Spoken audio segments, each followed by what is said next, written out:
Ms. Huerta, will you please call roll? Chairman Billy Lerma. Here. Board members Roland Barrera. Here. Barbara Canales. Judge Canales? Okay, I don't hear her right now, but I'll double check with IT to see if she's on. Mayor Paulette Guajardo is not here, absent. Gil Hernandez. Here. Michael Hunter, absent. Susan Hutchison. John Martinez. Here. Ben Molina. Present.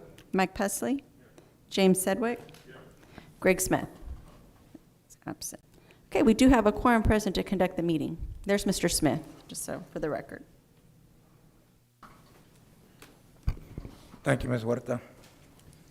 Is there anyone here who would like to make a public comment? Ms. Huerta, do we have any written public comments? No, sir, we do not. No? Okay, we'll move to item D, the minutes. Approval of the July 27th, 2021 Reinvestment Zone Number 3 minutes, August 31st, 2021, and September 21, 2021 special meeting. I entertain a motion to approve. I have a motion. Do I have a second? Second. Moving second. All those in favor, please say aye. Aye. Any opposed? Motion carries. Moving to item E, the financial report. Tours number 3, financial report as of August 31st, 2021. Good morning. Good morning, Chairman and Board. Heather Hurlbert, Director of Finance. Next slide, please. So we'll be presenting the financials for the 11 months ended August 31st, 2021. We began the fiscal year with a fund balance of $5.2 million. Our revenues to date are a little over $2 million, which is a little bit above what we had budgeted. Our expenditures to date are $1.6 million, leaving us with an ending fund balance of almost $5.7 million. We do have commitments against that amount that will be paid out in this year along with future years of about $4.4 million, leaving about $1.2 million as balance available for commitments. Next slide, please. So we're looking at our cash flow. This lays out what our estimated revenues are, whatever current and future incentives slotted in the years that they are committed for, our administrative expenses, and then what our estimated fund balance will be available for commitments. Next slide, please. So looking at our different programs that we do have the project-specific development, and we have about $3.6 million worth of commitments against that. Next slide, please. We have our targeted vacant property improvement grant, and we have one grant of $190,000 that is expected to be paid out in fiscal year 22. Next slide, please. In our downtown living initiative, we have about almost $3.9 million in commitments, ranging from 22 out through the end of 28. Next slide, please. And then we have new tenant commercial finish out, which is $136,000 worth of commitments. Many of these, even though they still show in fiscal year 21, many of these projects are not going to be finished by the end of 21, so we'll roll the commitment over to fiscal year 22. Next slide, please. And then we do have our streetscape and safety improvement program, and we have outstanding commitments of about $272,000 across 4 different programs. So that does conclude my presentation. I'm available for any questions. Thank you, Heather. Any questions, board? Mr. Hernandez. Thank you. The 600 building, what is our total amount that we have committed to that? We have a couple of different programs. So there's $3.2 million in the downtown living initiative. And then I believe they're also in the project specific. And so there's an estimated $1.3 million in the project specific. So 4.5, almost 4.6 million. Okay, thank you. You're welcome. Well, Yes. how much has actually been paid, or has anything been paid yet? Nothing has been paid to date. Okay, thank you. Any other questions, board? Thank you so much, Heather. Okay, you're welcome. Moving to item G, agenda items. Motion to approve a downtown streetscape reimbursement agreement with Buccaneer Commission, Inc. for the improvements to the property located at 1316 North Chaparral Street. Good morning, Good Chair- morning. Chairman, board members. Elizabeth Etta Mason, Executive Director of the Downtown Management District. The item we have before you today is a agreement to assist the Buccaneer Commission in the development of a new headquarters building in the C District. We do have in the audience representatives from the Buccaneer Commission, including Johnny Filippello and Joey Johnson. We are excited about having this cultural institution making this grand investment in the C District. It's a part of the reinvestment zone we really haven't seen that much activity going on in, and we think this is going to be a really transformative project that really helps develop that vibrant culture that we all aim to have. This is a facade improvement grant. We have a policy to bring any project greater than $20,000 to the board for approval, and so I'll be going through the presentation and happy to answer any questions. History of the property. This building was built in 1971. It's 4,700 square feet, but has been vacant since the 1980s. It was the birthplace of Freddie Records in the mid-1970s, and it was a famous recording studio for Tejano artists. The Buccaneer Commission has been in contact with the family and is working on coordinating a way to showcase the great history of this family and what this building means to our community. Again, it is a proposal of a new headquarter expansion, and we are talking about supporting their streetscape improvements through this package. Here is an aerial view of the site. You can see it is immediately, it is 2 blocks south of the American Bank Center, right along Chaparral Street. This area in the C District really has been a little bit of kind of like a knocked out front tooth, right? Like there's activity in the Marina Arts District, there's a little bit activity as you get into the C District, and then there's just vacancy until you get to the Convention Center, Heritage Park, and other cultural amenities more to the north. So having some sort of investment occur in this site, I think, is going to be really important to connecting those dots, creating that walkable environment. So we're really excited about this opportunity. Additionally, the Buck Commission already has a warehouse that they utilize immediately, 2 blocks to the west, so the area makes sense. And of course, the Buccaneer Commission has moved a lot of their activity to really kind of focus in this convention center area, taking best practices from across the country and utilizing their event to really be a larger driver of revitalization and activity for the community. So across the country, you have organizations like this that really partner and maximize the utilization of the convention center. So that's what we see attempting to happen here. Again, here are photos of the current condition of the building. I don't think many of us thought that there was much hope for this site. So the ability to have it revitalized, I think, is a really significant, again, paradigm shift.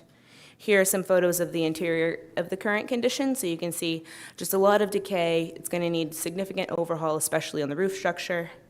And then here's the project concept. So here's a few stills from the project concept.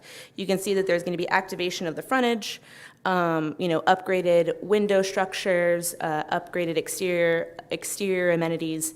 Again, when the Buccaneer Commission also has their parade, this property is going to be on the site of that parade route. So I think it'll also serve as a really important operational space.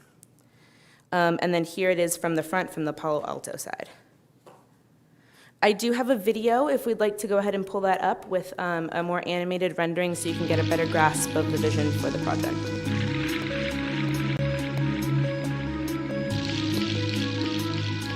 The video is not showing in the chambers.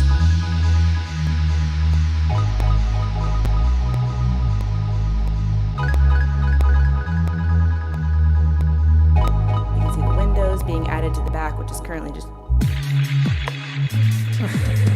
it went along with the music like that.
the exterior really is to give us some additional space in this building and allow people to have fun when volunteering and socialize and network and do all those great things. That's the big overview of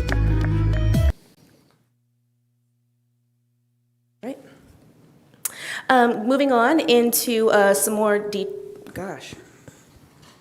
Moving on into the overall project cost, we do have the building acquisition, the interior improvements, which we're not proposing as part of this package, but we are including to really identify the overall project cost, and then the exterior improvements, which are again broken down in more detail in the table to the right. So overall, we're anticipating the streetscape costs to be at about a $400,000 mark. And our program and policy is to reimburse 50% of those streetscape improvements. So that is what we are recommending. We have discussed a 4-year payout of that incentive so that we're able to kind of make sure we're moderating our cash flow issue. But again, providing that incentive for this wonderful development, which is going to be a significant investment in the C District. With that, I'd be happy to answer any questions. Mr. Hernandez? Oh, I'm sorry. Go ahead. Johnny, where's the 1.8 coming from? The funding for the total project? Oh, great question, and we have a loan commitment from the Ed Rochelle Foundation with a very favorable interest rate, but we've also received thus far about $300,000 into private donations, and our goal is to get as much as we can privately fund it, but we have the ability to certainly do it in a loan format if we need to, and go from there. But So how much will the Rochelle Foundation loan? Will they loan up to the whole cost? They're up to about $600,000 is the loan amount they're willing to do. We've paid for the property in cash already, Okay. and like I said, we have about a $300,000 commitment thus far, with some matchings we think coming from others. So. Okay. Thank you. Mr. Smith? Thank you. Johnny, you just briefly said that space can be used for, did I understand right, outside community interest? You bet. Our goal is to help other nonprofits as well, and if you talk to most of my peers, a 50 to 60 person meeting space hard to come by that's not going to be charged by a venue for those type of things. So we're actually we're willing and able to help. So. Okay, thanks. Mr. Pusley? Yes, thank you, Mr. Chairman. Alyssa, what was that again now? Knocked out front tooth? I want to get that, make sure I've got that right. I want to be sure I write that one down. I know this is not part of this project, but it's on the same block. Have you had any update on my favorite pink abandoned two-story building? Yes, sir. I believe there is a building standards board case that was moving forward in October on that property, and we'll be sure to get you up. I'm usually good about getting an update before I come into this meeting, but it didn't do that this time. So we'll get you an update on the status of that building. Very good. That will go a long way in improving the streetscape around where this project is going to be. Thank you. Yes, sir. Any other questions? Not. Entertain a motion to approve. I move for approval. And moved and seconded. All those in favor, please say aye. Aye. Opposed? Motion carries. Okay, moving on to item H. Chairman, real quick, Oh, I'm just sorry. thank I'm you for the partnership on this, and we look forward to making a great opportunity for this building. So. No, we thank you for wanting the interest in moving forward and getting a building for roles that hasn't done much for us the last several, years. And now we're going to be able to put it back up there and get it all beautifully landscaped and an improvement in that area so neatly. Appreciate it. Thank you so much for everything you guys do. Okay, we're moving to item H, presentations, downtown residential market study. Yes, sir. So Chairman. Alyssa Bodetta Mason. This item is an update on our residential market information. This is a study that we have elected to now conduct biannually in order to have updated numbers on residential demand in the reinvestment zone. We first kind of gathered these numbers with the Downtown Area Development Plan in 2014, updated them in 2018, but basically they become, right, kind of outdated almost as quickly as you collect them. So it's something that that downtown organizations and reinvestment zones typically have on hand for anyone interested in developing and investing in their community. So it's really just a best practice and a solid standard for us to have this information.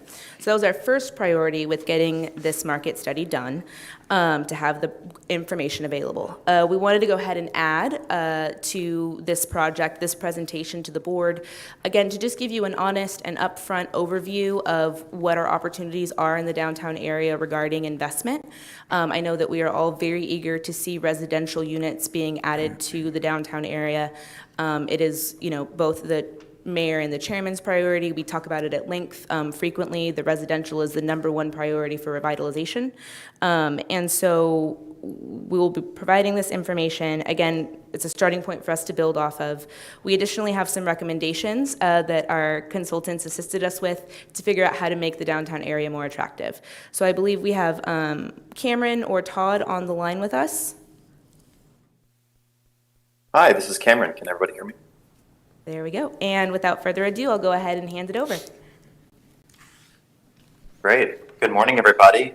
Thank you for having us. My name is Cameron Pavelik, and I am a principal here with RCLCO. In terms of logistics, should I share my screen, Alyssa, or will you be sharing the documents that we shared ahead of time? There is a multimedia specialist actually controlling this. So I believe, you can say next slide. And he or I will let them do it. If you just say next slide, Cameron, we'll move the slide forward. Great.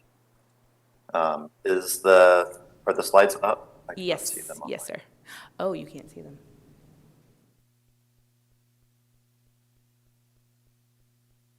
You can't see them? Yes, now I can see them. Okay, wonderful, okay. Great. So as Alyssa mentioned, over the past several months, we have been working to conduct a residential housing study for downtown Corpus Christi, which included a demographic, economic, market, and financial analysis of various residential land uses across downtown. I'm going to try to be mindful of everybody's time, and we'll go through the material relatively quickly, but certainly we'll reserve some time at the end for questions. Next slide, please. So one of the first tasks was to evaluate the current conditions of downtown Corpus Christi. And, I think it's important to note all of the key accomplishments that the DMD has made over the past few years, and specifically with some of the plans they've implemented and the incentives that they've put in place. While downtown has historically served as a business district, with a heavy concentration of professional offices, the city and DMD has specifically been working to transform the district into a cultural district and really embracing kind of the 18-hour district where there is a healthy mix of not only employment, but also retail and housing as well. Next slide.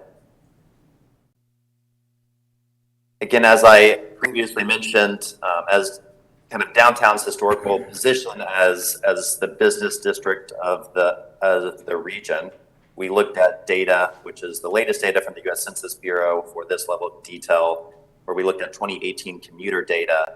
And it basically shows that of the employees that work in downtown Corpus Christi, approximately 1% of that workforce lives in downtown.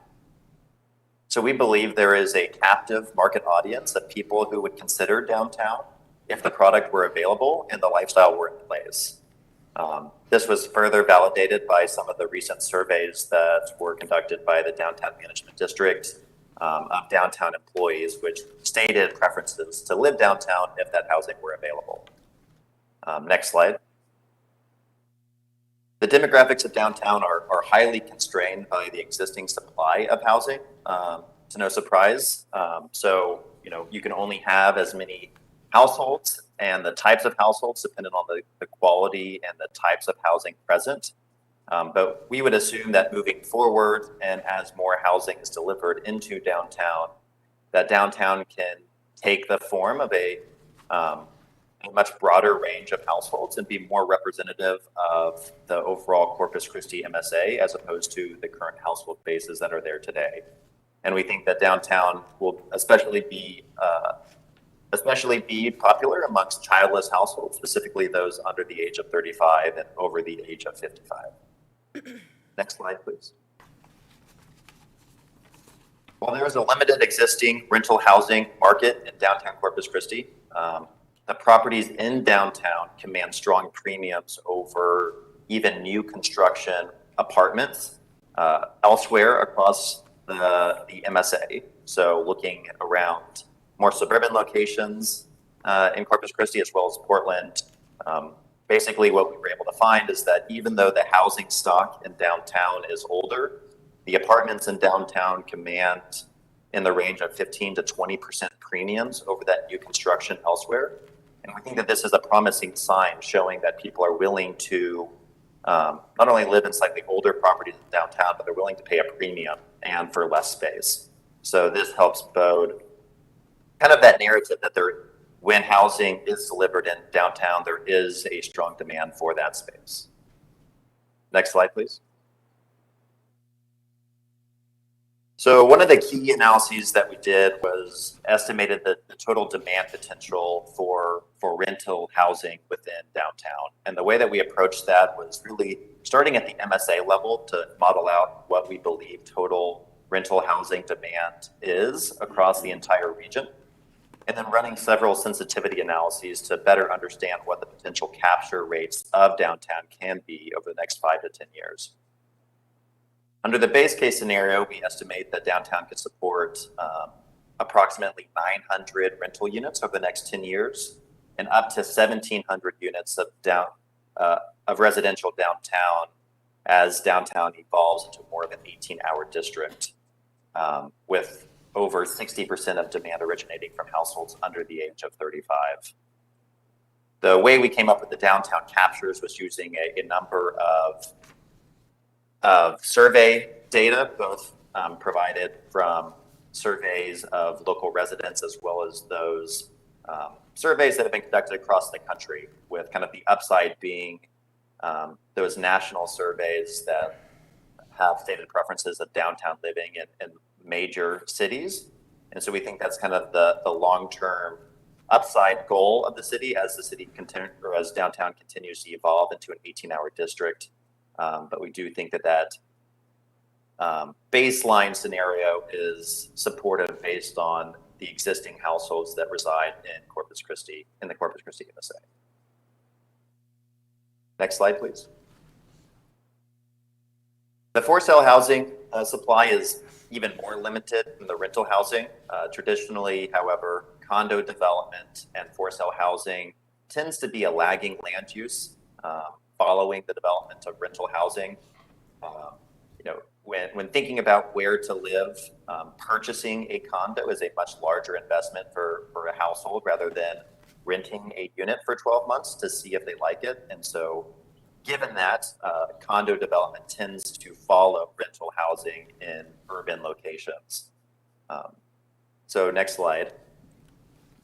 So while using a similar methodology to the rental housing demand model, we believe there is demand for a limited offering of for-sale housing in downtown, and that's likely going to take the form of small-scale lofts and townhome development as well as some conversions. And so over the near term and in the baseline, we believe that there's relatively modest demand, but then over time, if downtown does emerge as a more dynamic environment where there's more rental housing as well as additional retail and services, we think that downtown could support up to approximately 300 units of for-sale housing over the next 10 years.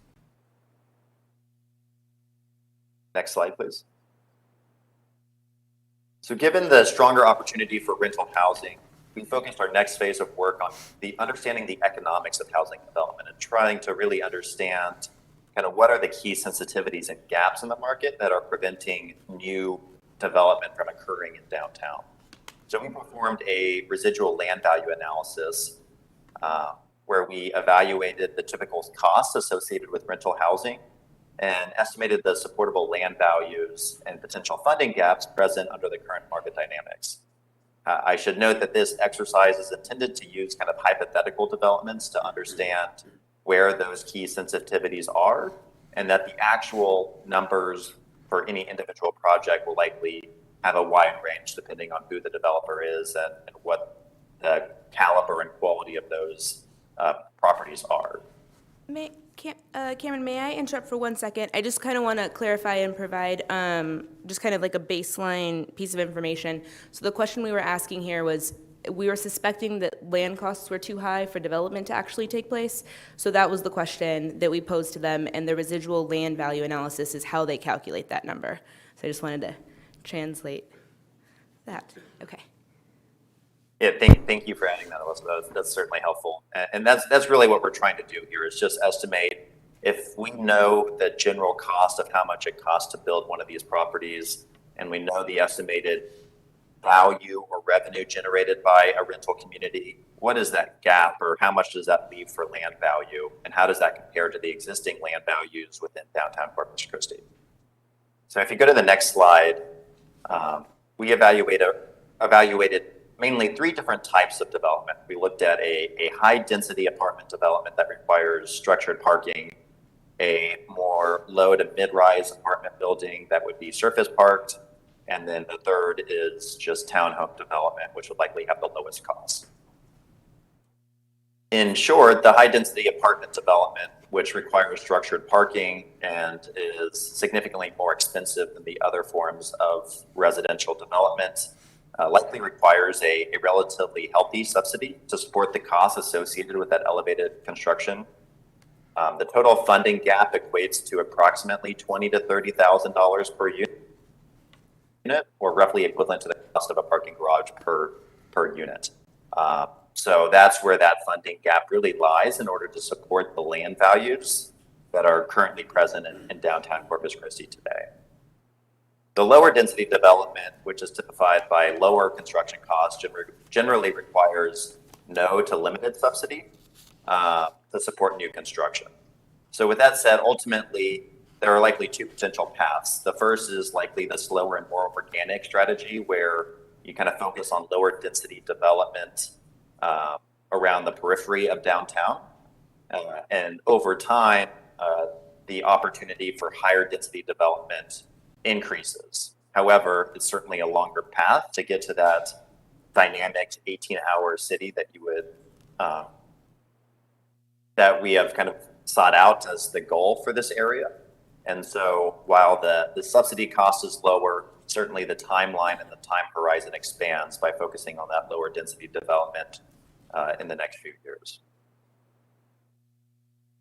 So in order to further support these findings, you can go to the next slide.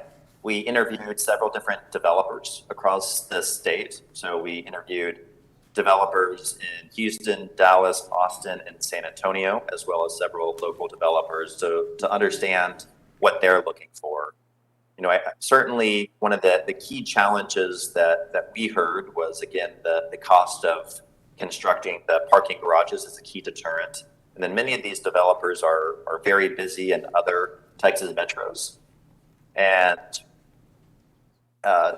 probably most importantly is how it relates to the capital markets and where money is being lended and borrowed, and where equity is flowing for construction projects. And there are many developers out there, and many developers are what we would consider merchant developers, where they basically look to build a property, stabilize it, get it to around 95% occupancy, and then sell that property to a long-term holder.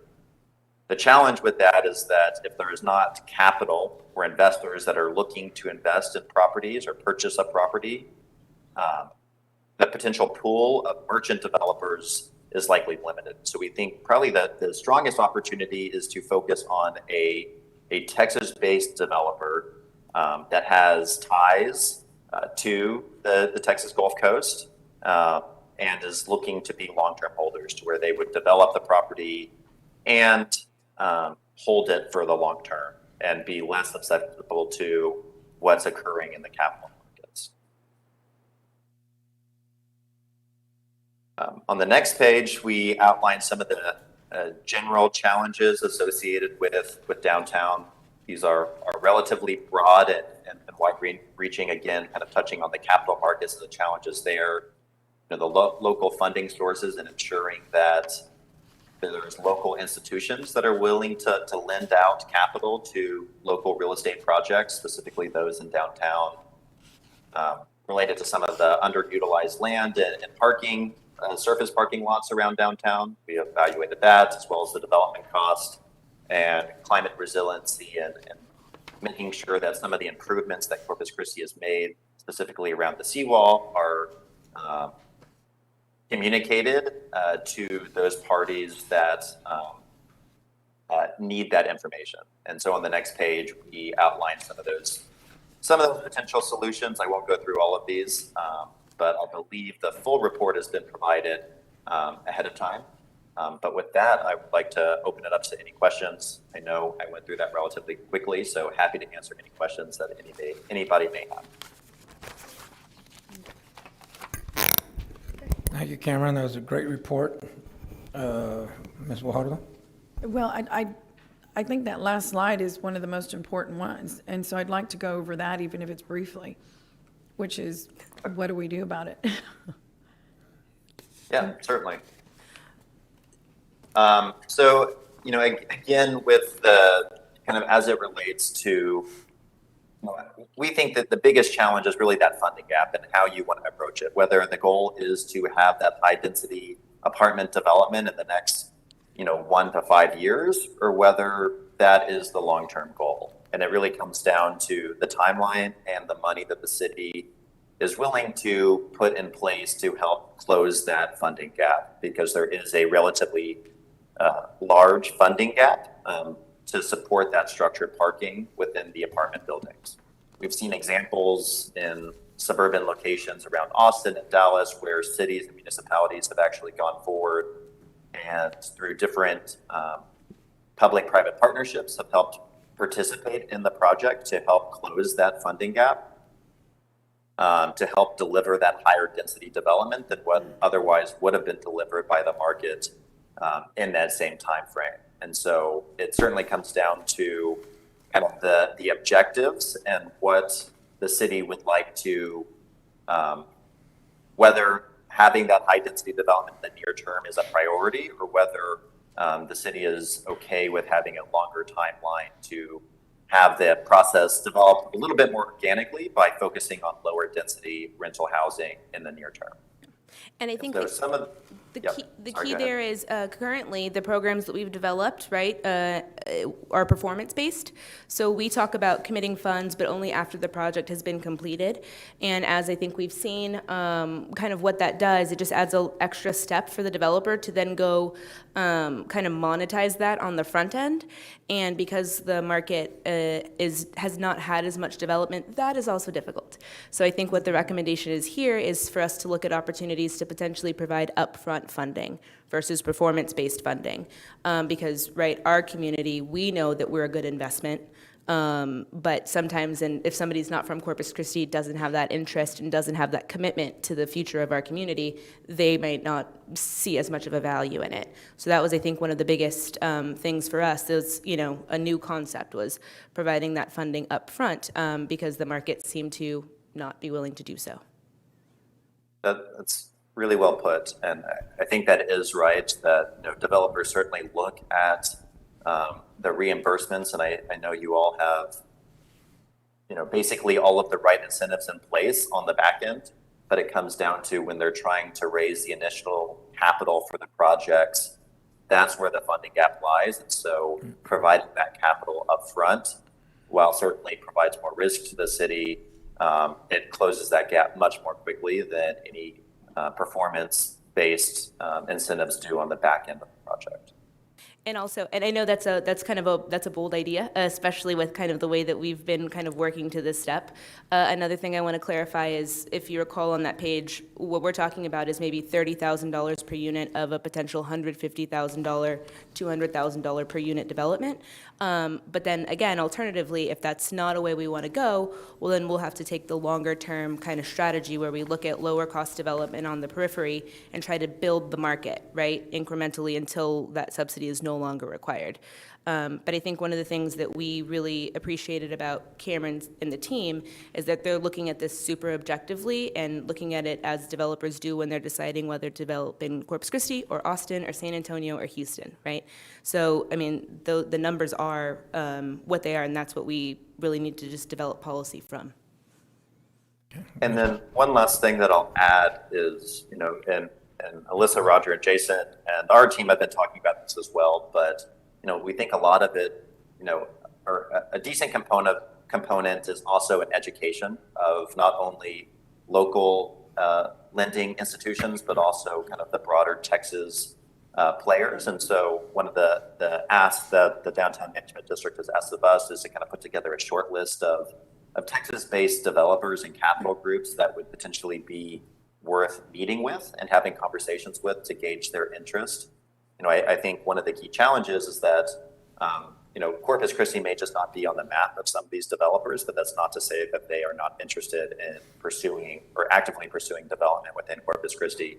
And so we think kind of a low-hanging fruit exercise is kind of an education process, a roadshow to meet with different developers in the Texas Triangle to kind of better understand what they're looking for and make sure that downtown Corpus Christi is offering the key objectives that they're looking to check off.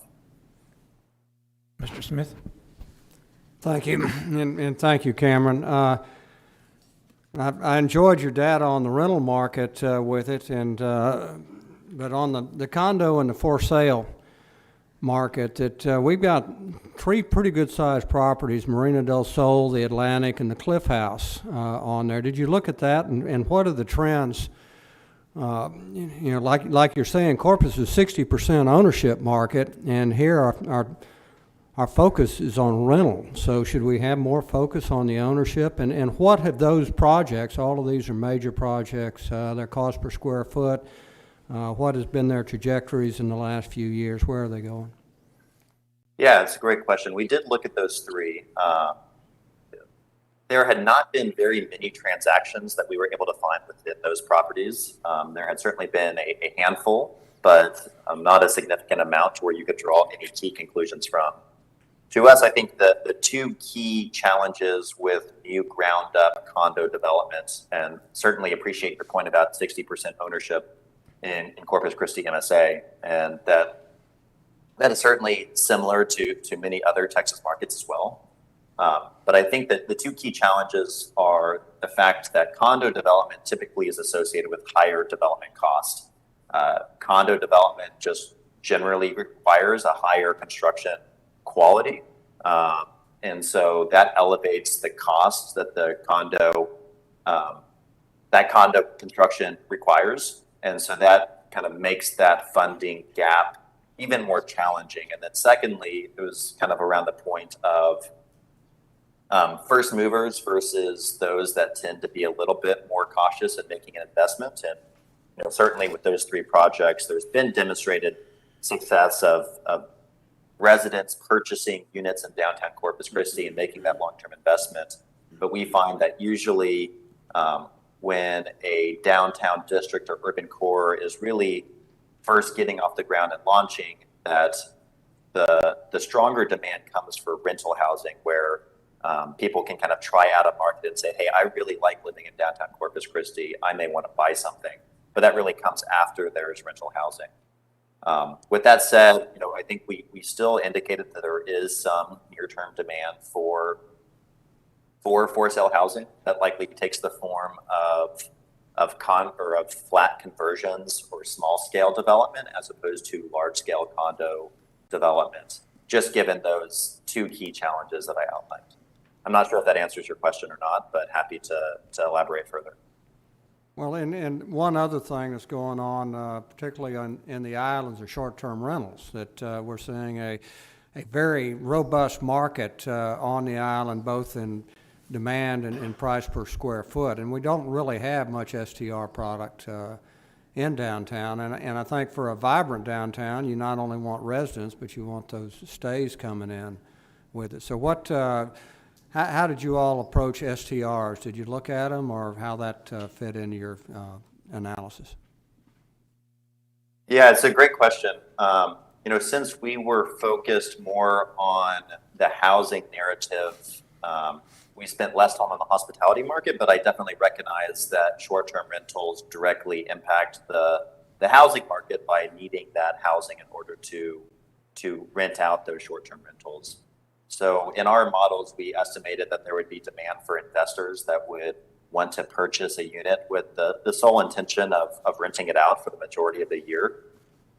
So that was included in our analysis. I guess what was maybe not as clearly defined is, somebody that rents out their unit for several weekends out of the year and how that impacts the condo narrative.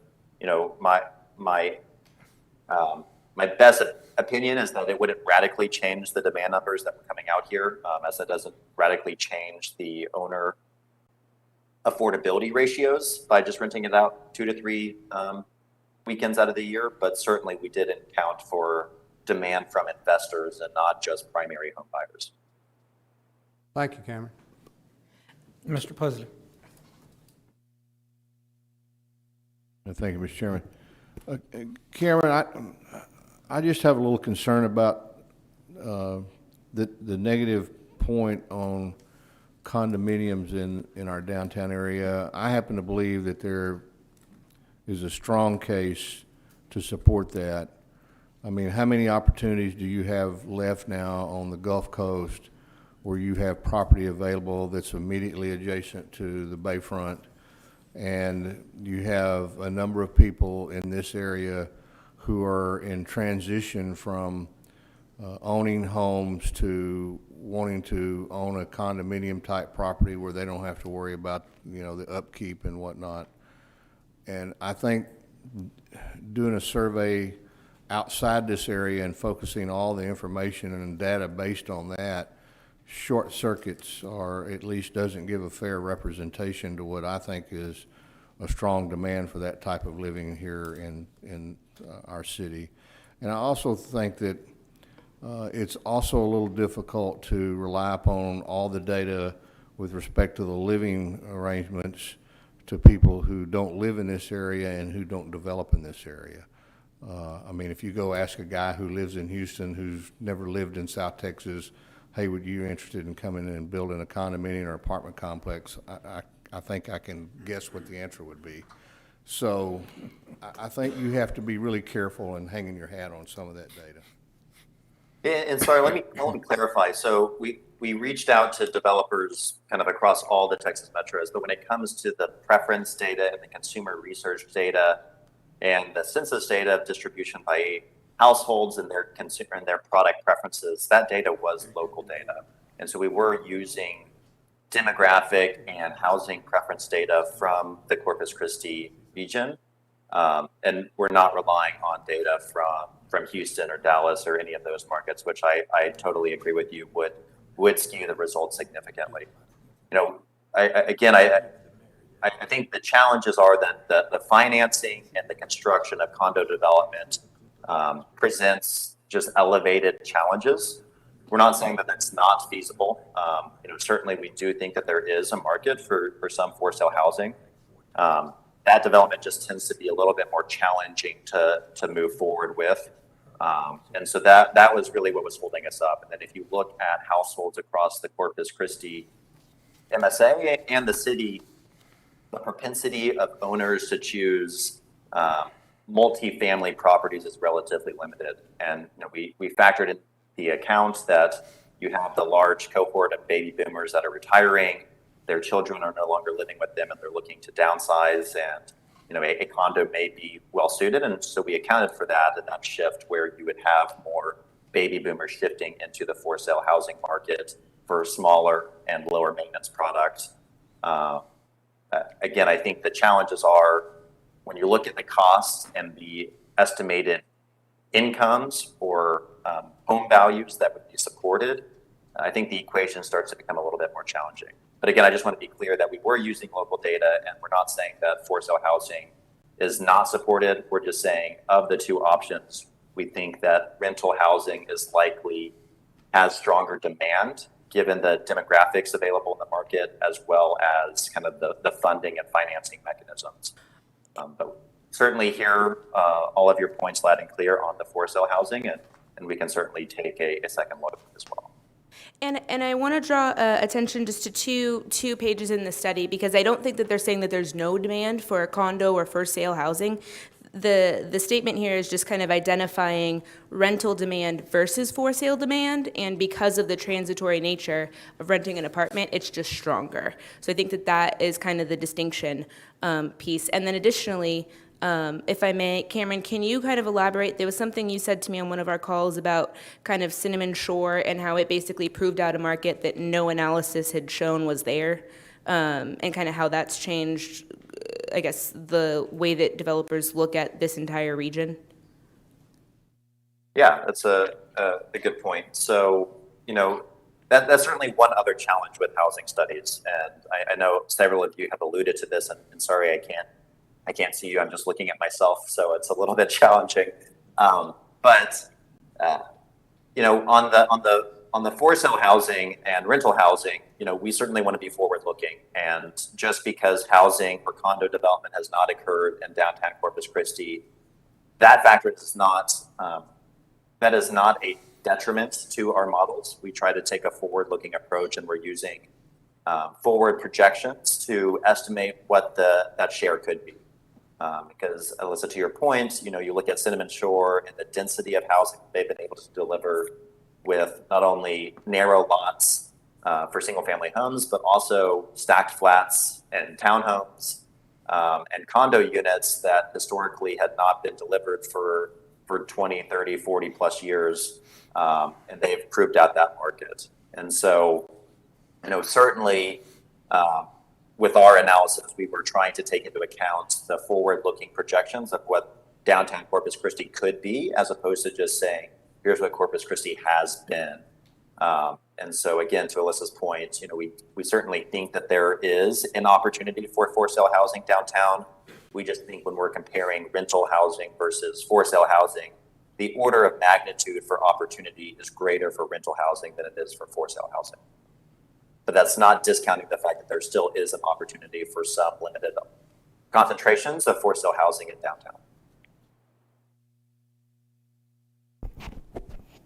Any other questions, board? Alyssa, Cameron, thank you so much for that report. It's a great report. It's a good starting point for our downtown area that we can look in the future of planning, and policy changing that we must do in the future. But we want to thank you for the report that was presented. Thank you for your time this morning. And if any other questions do come up, please do not hesitate to reach out to Alyssa, and I'm sure she can relay those on to us. But I appreciate everybody's time this morning. Mr. Pusley? Yeah, Alyssa, how was this study paid for? Who? The reinvestment zone, sir. This body paid for the study. Okay, so we paid for it through the Tirz district? Yes, sir. Okay. And what did it cost for this study? $18,000. $18,000? We got proposals from multiple entities, and this was the best value proposal. Okay. Okay, thank you. Yes, sir. With no further business, this meeting is adjourned.